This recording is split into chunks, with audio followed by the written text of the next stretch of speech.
How do you do, everyone? Joel here, and I'm a little late with this week's album rankings post, so forgive me. A while back, I had done underrated studio albums of a specific year from a number of rock/metal bands. Today, I wish to get right back to the grind with me ranking 10 of the most underrated albums of 1987. As always, when you're done watching this video, feel free to go back and watch previous album rankings episodes, as the playlist is in the description box. Let's get to it! In 10th place is Raise Your Fist and Yell from Alice Cooper. This album followed Constrictor, which was released the year earlier in 1986, featuring the track Prince of Darkness, which is also featured briefly in the John Carpenter film of the same name, in which Cooper himself has a cameo as a murderous vagrant. The only other standout song on this album is Freedom. Raise Your Fist and Yell was the final album to feature Kip Winger on bass, because the next year he would form his own band and release their debut album. This record was a step backwards to what Constrictor was. In 9th place is Dangerous Attraction from Lion. Lion was an underrated band I never heard of until 2011-2012. They were formed in 1983 and were known for the theme for Transformers from the 1986 animated movie, based on a successful TV series and Hasbro toy franchise. The standout tracks were the title track, Power of Love, Hard and Heavy, Armed and Dangerous, and Never Surrender. It's just a shame, though, because Doug Aldrich, who was the founding member of this group, went on years later to play in bands like Dio, Whitesnake, Hurricane, House of Lords, Bad Moon Rising, and Revolution Saints. In 8th place, it's Leatherwolf, the self-titled second album. This one got some notoriety for their singles The Calling and a cool cover of Creedence Clearwater Revival's Bad Moon Rising. Leatherwolf is an American power metal band based out of Huntington Beach, California, USA. There was a time this band split for about 7 years before their reunion. These days, they released an album 2 years ago called Kill the Hunted. I hear it's a banger. In 7th place is Pleasures of the Flesh, the second studio album from American thrash band Exodus. This was the first album to feature new lead singer Steve Zetro Souza after the termination of Paul Baloff. The writing and recording of this album took 2 years to get done, and the problems the band had with Baloff were part of the reasons why. The standout tracks for this sophomoric effort were Till Death Do Us Part, Chemical, Brain Dead, and Pleasures of the Flesh. The record peaked at number 2 on the Billboard 200 here in the United States. At number 6 is taking over from the New York, USA thrash metal act Overkill. This was their sophomoric record, released in March of '87, with the standout tracks like Wrecking Crew and In Union We Stand being the standout tracks, and longtime live staples at their shows for years. It cracked the Billboard 200 at 191. In 5th place, it's Electric from the British rock band The Cult, released in April of 1987.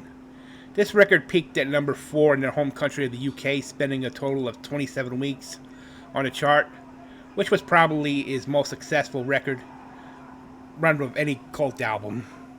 Plus, it cracked the top 40 here in the United States.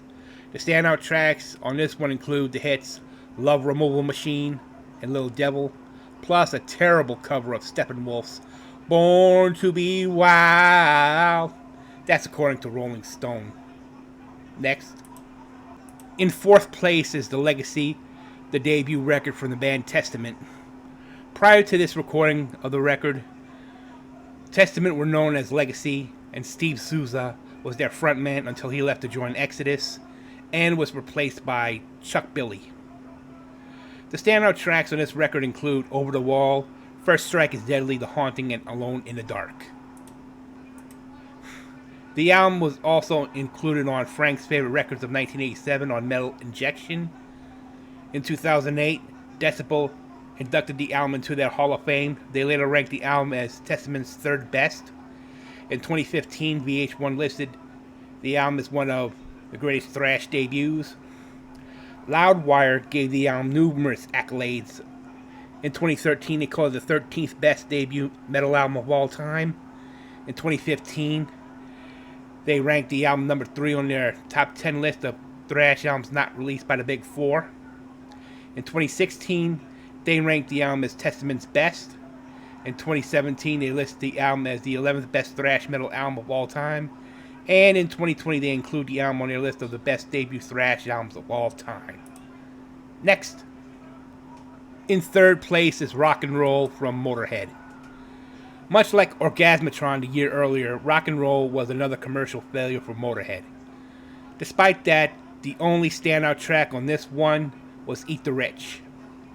In 2016, Classic Rock ranked this album the worst Motorhead album they ever made. Gee, I wonder why. I thought it was a little bit underrated myself. In second place is Raven's Life's a Bitch. Raven is a British rock band from the UK, and it's a trio. After the disappointing The Pack Is Back, which failed to deliver what Stay Hard did in 1985 commercially, Life's a Bitch went back to more of a badass image. With this record, sadly, this would be the last for original drummer Rob Wacko Hunter, as he would leave the band to pursue other interests. The songs that stood out for this one were Playing with the Razor, Juggernaut, Overload, The Savage and the Hungry, and of course, the title track, Life's a Bitch.